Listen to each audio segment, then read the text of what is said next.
Deməli, birinci mövzu dəyişən olan ifadələr. Dəyişən olan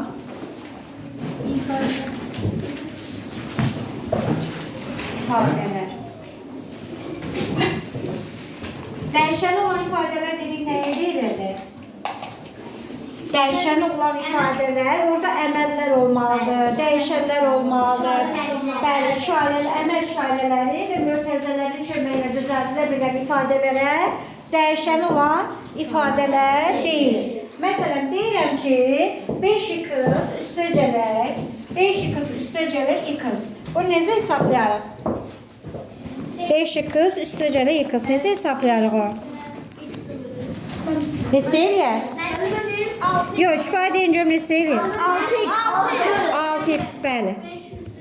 Deməli, 5x-in üzərində x gələndə 6x edəcək. Nəyə görə edəcək? Çünki x-in əmsalı 1-dir. 5-in üstəndə 1 gələndə 6x-i götürüb yazım yerinə.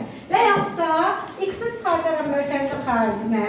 Qaldı burada 5 üstə gələk. Bu x-ə böləndə 1 edəcək. Olacaqdır 6 vurulsun. X və yaxud da x vurulsun. 6 olacaq. Bura kimi başa düşdü hamı? Aha. Sonra, məsələn, misal 1-dən yazıram. Misal 1-də deyir ki, hamı yazsın dəftərinə. Misal 1. A variantı yazıram, qalanları necə yazım? 1. Bax, x minus 2,5 vurulsun 7. Bu nə deməkdir? Bu deməkdir ki, x-la 2,5-in fərqi, x ilə 2,5-in fərqinin 7-yə olan hasili. 7-yə olan hasili. O deməkdir, düzdür? 7 olan hasil. Məsələn, B variantında y ilə, yox, belə yazaq, 5 minus c-nin və yaxud da 5 ilə c-nin fərqini y ilə cəmi. Və yaxud da C variantında a ilə 3/2-nin cəmini 5-ə olan qisməti. Və yaxud da 5-ə bölünməsi. Belə bir şeylər yazmaq olar. Sonra 3,4 ilə e-min fərqini 4 plus 3-ə hasili.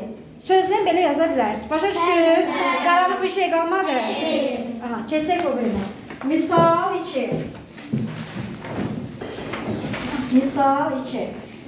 M ədədinin 5 misli ilə 8-in cəmi. Nə deməkdir? 5 misli demək, o deməkdir ki, 5-ə vurmaq. M-i vurun 5-ə, üzərində 8 gəlir. Düzdür? Sonra A və 3 ədədlərinin fərqi ilə, yəni A-dan 3-ü çıxırsa, fərq deyəndə çıxmadı. Bax, yazıram burada. Misli deyəndə, misli olanda vur.